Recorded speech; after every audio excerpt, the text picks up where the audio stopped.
Hello everyone, आपका education point के official channel पर स्वागत है।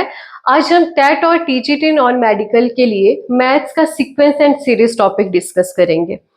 देखिए, हमें पता होना चाहिए कि सीक्वेंस और सीरीज में डिफरेंस क्या होता है। Sequence is arrangement of numbers in an particular order by some specific rules. अगर हम किसी सीक्वेंस को डिफाइन करना चाहे तो वो क्या होगा, ये एक अरेंजमेंट है जिसमें नंबर्स को हम अरेंज करेंगे with specific order and specific rule. मान लीजिए मैंने इसे डिनोट किया A1, A2, A3 up to so on AN। तो ये सीक्वेंस कब कहलाएगी, जब ये सारी टर्म्स एक दूसरे से कोरिलेट करेंगी किसी रूल के थ्रू। और ये जो हमारे पास टर्म्स हैं, दीज आर एंट्रीज और एलिमेंट्स ऑफ सीक्वेंस, जो टर्म्स होती हैं हमारे पास। ठीक है, अब ये एक दूसरे से क्या होती हैं, किसी रूल से कनेक्टेड होती हैं। और हमारे पास जो सीरीज होती है वो क्या बनती है, जब मैं इन टर्म्स को आपस में प्लस करके लिख दूं। मैंने सारी टर्म्स का क्या निकाल दिया, सम निकाल दिया, तो ये क्या बन जाएगी, एक सीरीज बन जाएगी। ये प्रोडक्ट सीरीज भी होती है, पर हम लोग यहाँ पे मेनली सम की सीरीज को ही पढ़ते हैं। और ये सीक्वेंस है। जब मैंने टर्म्स को एक दूसरे के साथ लिखा हुआ है सिर्फ कि ये टर्म्स है मेरे पास इस ऑर्डर में, first term is A1, second is A2, third A3, वैसे लास्ट AN है हमारे पास। तो जब मैंने सिर्फ टर्म्स को मेंशन किया तो ये सीक्वेंस है। जब मैंने इन टर्म्स को आपस में सम कर दिया, इनको ऐड कर दिया, तो ये क्या बन गई, सीरीज। वैसे मैं इन्हें प्रोडक्ट के फॉर्म में भी लिख सकती हूँ, मल्टीप्लाई करके भी। देखिए, जो सीक्वेंस और सीरीज है ये हमारे पास फाइनाइट भी हो सकती हैं और इनफाइनाइट भी हो सकती है। इनफाइनाइट का मतलब क्या हुआ, जब मेरे पास लास्ट टर्म मुझे नहीं पता, वो चलती जा रही सीक्वेंस। जैसे फाइनाइट का मतलब है, जैसे ये मैंने लिखी हुई है, यहाँ पे मुझे लास्ट टर्म पता है, फाइनाइट है।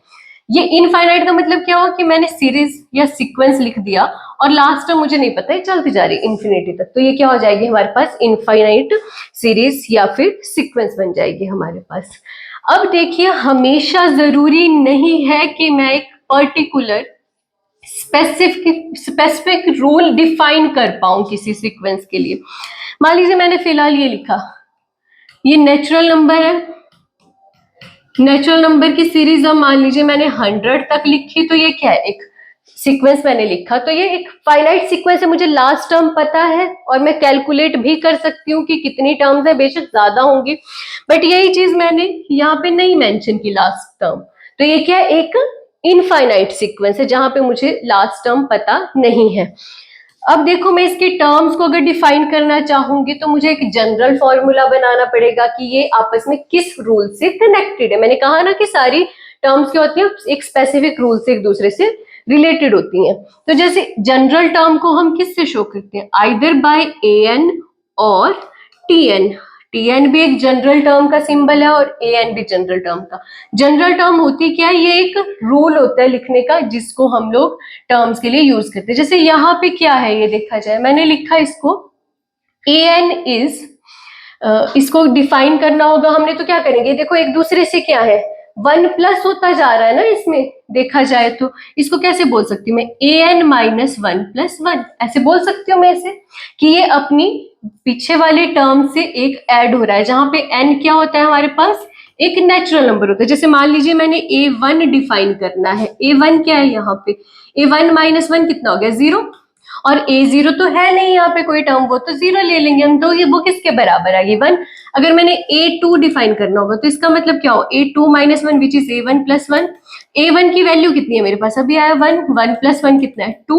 वैसे मान लीजिए मैंने A10 डिफाइन करना होगा तो A10 का मतलब क्या हुआ, A9 प्लस 1।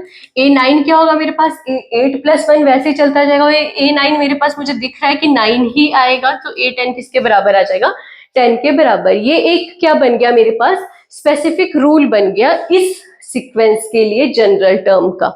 ठीक है जी, यही चीज हमारे पास देखिए हर बार पॉसिबल नहीं है कि हम एक स्पेसिफिक रूल लिख पाए किसी भी सीक्वेंस के लिए। फॉर एग्जाम्पल मैंने सीक्वेंस यहाँ पे लिख दी, एक मान लो 1 1 2, अगर मैं इसको लिखना चाहूँ तो जैसे 2 के बाद मैंने लिख दिया है 3, 5, 8। तो यहाँ पे जैसे मैंने कोई रूल डिफाइन करना है जिससे मैं सारी टर्म्स को डिफाइन कर पाऊँ, तो वो पॉसिबल नहीं है। जैसे यहाँ पे जो A1 है वो A2 के बराबर है, वो किसके बराबर है? वो 1 के बराबर है ना, दोनों की दोनों यहाँ पे। बाकी जो A3 है वो A2 के बराबर नहीं है ना। तो यहाँ पे जो हमारे पास अब AN आएगा वो देखा जाए तो हमारे पास स्पेसिफिक नहीं आ रहा है। A1 और A2 के लिए वो स्पेसिफिक नहीं है मेरे पास। तो यहाँ पे क्या बनेगा वो फॉर्मूला, अगर मैंने देखना होगा तो ये है AN-1 प्लस AN-2। देखो जरा, मैं A3 डिफाइन करना चाहूं तो ये क्या है? A2 plus A1। A2 किसके बराबर है मेरे पास? 2 के 1 के बराबर। और A1 किसके बराबर है? 1 विच इज 2। और अगर मैंने A4 लिखना होगा तो ये फॉर्मूले से क्या बन रहा है मेरे पास? A3 plus A2। A3 कितने बराबर है मेरे पास? थर्ड टर्म 2, और मेरे पास सेकंड टर्म क्या है? 1 विच इज 3। तो यहाँ पे देखो मेरे पास थर्ड टर्म से एक रूल बन रहा है पर फर्स्ट 2 टर्म्स के लिए नहीं है। तो ध्यान रखना कि सीक्वेंस में ये कोरिलेटेड होंगे टर्म्स किसी रूल से, पर कई बार हमारे पास ये पॉसिबल नहीं होता है कि हम एक स्पेसिफिक रूल इसके लिए डिफाइन कर पाए। ठीक है जी। अब हमारे पास सीक्वेंस एंड सीरीज तो क्लियर है। अब हमारे पास एक टर्म आती है प्रोग्रेशन। तो कोई भी सीक्वेंस प्रोग्रेशन कब बनती है? कोई भी सीक्वेंस हमारे पास प्रोग्रेशन तब बनती है जब हमारे पास जो सीक्वेंस के टर्म्स हैं या तो वो कंटिन्यूअसली इंक्रीज होंगी या फिर कंटिन्यूअसली डिक्रीजिंग ऑर्डर में होगी। प्रोग्रेशन कब बनेगी कोई sequence? When terms of sequence are either continuously increasing और कंटिन्यूअसली डिक्रीजिंग। ठीक है जी। प्रोग्रेशन समझ आ गया आपको कि क्या होता है। और हम लोग क्या पढ़ते हैं? 3 टाइप की प्रोग्रेशंस पढ़ते हैं। कौन कौन सी? एक तो हम बेसिकली पढ़ते हैं अरिथमेटिक प्रोग्रेशन, जिसे हम क्या बोलते हैं? एपी, जिसे हम एपी पढ़ते हैं। नेक्स्ट आ जाती है हमारे पास ज्योमेट्रिक प्रोग्रेशन, जिसको हम जीपी पढ़ते हैं। और एक हमारे पास हार्मोनिक प्रोग्रेशन भी होती है ना, हार्मोनिक प्रोग्रेशन, जिसको हम एचपी पढ़ते हैं। मेनली हमारे पास ये 2 ज्यादा इंपॉर्टेंट रहती है एग्जाम पॉइंट ऑफ व्यू से। हार्मोनिक प्रोग्रेशन के थोड़े कम क्वेश्चन पुट किए जाते हैं। तो आज हम लोग अरिथमेटिक प्रोग्रेशन को डिस्कस करेंगे। अरिथमेटिक प्रोग्रेशन किस चीज पे डिपेंडेंट होती है भाई? हमारी जो एपी होती है वो किस चीज पे डिपेंडेंट होती है? This is dependent on the difference of terms. जो टर्म्स के बीच का डिफरेंस होता है उसके ऊपर डिपेंड करती है। Any sequence A1, A2, A3 up to so on AN। अब देखिए फाइनाइट और इनफाइनाइट दोनों सकते हैं सेम वे में, है ना, जैसे सीक्वेंस का होता है। ये मेरे पास एनी सीक्वेंस, दिस, ये जो सीक्वेंस है ये होगी हमारी AP, is AP if difference between terms is same, जिसे हम क्या बोलते हैं? कॉमन डिफरेंस बोलते हैं। इसका मतलब क्या हुआ? ये एपी कब बनेगी? When A2 minus A1 is equal to A3 minus A2 up to so on AN minus 1। जब ये सारा का सारा डिफरेंस हमारे पास क्या होगा? सेम होगा, तो हम इस सीक्वेंस को बोल देंगे अरिथमेटिक प्रोग्रेशन एपी। और ये जो डी होता है इसको क्या यूज करते हैं हम? ये बन जाता है हमारा कॉमन डिफरेंस। ठीक है जी। इसको क्या बोलते हैं हम?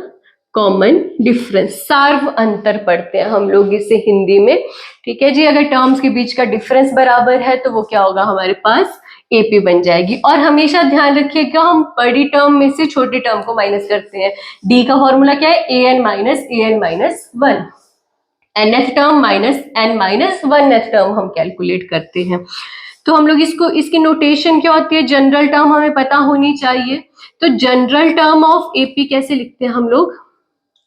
मैंने कहा जनरल टर्म को या तो हम AN से शो करते हैं या फिर TN से शो करते हैं, है ना। दोनों में से कोई भी नोटेशन यूज की जा सकती है।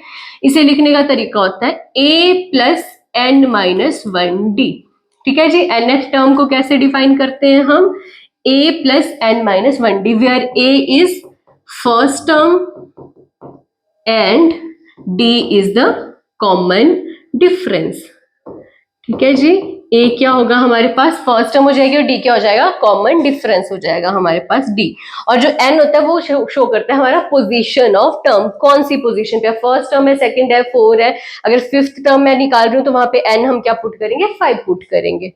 ठीक है जी। तो हमारे पास जो एपी लिखने का तरीका है वो कैसे लिखी जाएगी, कोई भी एपी होगी तो उसे हम कैसे लिख सकते हैं, फर्स्ट टर्म क्या बोला हमने, ए, नेक्स्ट क्या होगी, उससे डी ज्यादा होगी ना, कॉमन डिफरेंस के बराबर होगी, तो इसको कैसे लिखते हैं हम, A plus D, third will be A plus 2d, A plus 3d, ऐसे कहां तक चलते जाएंगे हम, लास्ट टर्म क्या हो जाएगी, ए प्लस एन माइनस 1d। तो जो लास्ट टर्म होते हैं वही हमारी जनरल टर्म की नोटेशन रहती है हमेशा।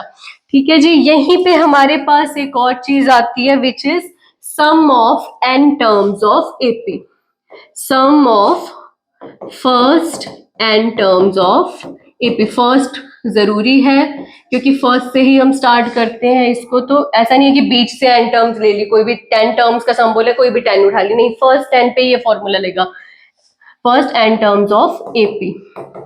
इसको कई तरीकों से लिखा जाता है, देखिए जो सम होता है उसको शो करते हैं हम एस एन से, S n is n by 2a plus n minus 1d, ये हमारे पास इसका बेसिक फॉर्मूला है। ये आया कहां से होता है, देखो इसको n बाय 2, इसको मैं a प्लस ए लिख सकती हूँ ना, 2a का मतलब a प्लस ए ही हुआ। अगर ये वाला पार्ट देखोगे तो ये क्या है हमारे पास, nth टर्म है ना, देखो जनरल टर्म है, so this can be written as n by 2 a plus a n, nth term, और ये nth टर्म लास्ट टर्म की तरह भी कैलकुलेट होती है, तो ये फॉर्मूला हमारे पास a प्लस एल भी होता है, where this l is last term. अगर हमारे पास फाइनाइट सीक्वेंस है और आपको लास्ट टर्म पता है तो आप टोटल टर्म्स का सम हमेशा निकाल सकते हो, number of terms divided by 2 into first term plus last term. अगर लास्ट टर्म पता हो तो हमारे पास कैलकुलेशन और भी ज्यादा शॉर्ट हो जाती है ना, first term plus last term into number of terms divided by 2 रहेगा हमारे पास। और यहाँ पे हमारे पास कई बार सपोजिशन ऑफ टर्म भी आ जाती है, हमें सपोज करनी होती है कि हमने टर्म्स कैसे लिखनी है। अब देखिए हमारे पास दो तरीके होते हैं टर्म्स को डिफाइन करने के, या तो हमारे पास नंबर ऑफ टर्म्स इवन है या फिर ऑड है, इसके ऊपर डिपेंड करता है सपोजिशन ऑफ टर्म्स। अगर देखिए हमारे पास odd number of terms suppose करनी है, मैंने ऑड नंबर ऑफ टर्म्स मुझे कहा गया सपोज करने के लिए नंबर ऑफ टर्म्स, तो मेरे पास सपोजिशन किसी और तरीके की होगी, और अगर मुझे इवन नंबर ऑफ टर्म्स कहा गया है तो मेरे पास सपोजिशन किसी और वे में होगी।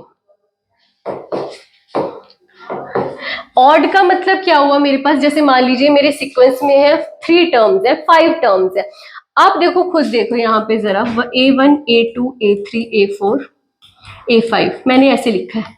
अगर मैंने ऑड टर्म्स लिखे, 5 टर्म्स है, ऑड नंबर ऑफ टर्म्स है, तो इनमें मिडल टर्म हमेशा एक ही आएगी ना, सिंगल। अगर मैंने 3 टर्म्स लिए हैं, ये 2 नहीं लिए, तो इनमें मिडल टर्म कौन सी है, सेकेंड टर्म, और इनमें कौन सी है, थर्ड टर्म। बट अगर मैं इसी में एक चीज और ऐड कर लूं तो ये इवन नंबर ऑफ टर्म्स हो गई 6, तो इनमें जो मिडल टर्म है वो 2 आती है ना हमारे पास, देखो राइट। तो इनमें से चूज करना थोड़ा मुश्किल होता है, तो इसलिए इनकी जो टर्म्स को लेने का तरीका है वो हम किसी और वे में लेते हैं।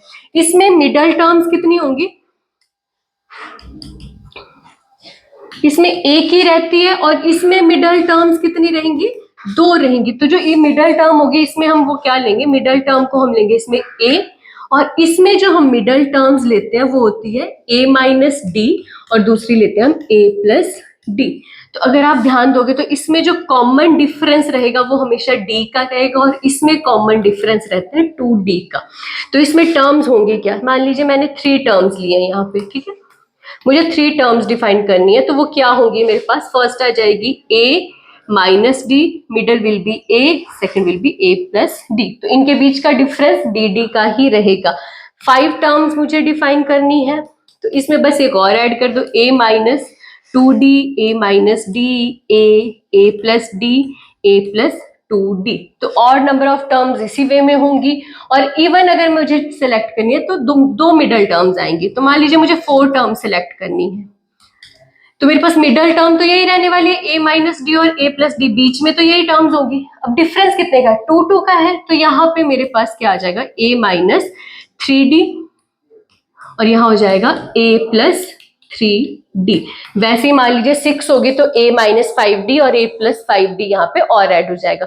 ठीक है, तो अगर आपको इवन और ऑड की टर्म्स आती हैं तो आपने इस तरह से ही उन्हें सपोज करना है, राइट, इसी फॉर्म में सपोज किया जाएगा। तो हम इसी टॉपिक को आगे कंटिन्यू करेंगे। अगर आप लोगों को हमारे ऑनलाइन और ऑफलाइन बैचेस के रिगार्डिंग कोई इंफॉर्मेशन चाहिए तो आप इस नंबर पर कांटेक्ट कर सकते हैं 941899224289। ठीक है, आप इस फोन नंबर पे कांटेक्ट करके सारी इंफॉर्मेशन ले सकते हैं। Now thanks for the class, will continue our lectures in next classes.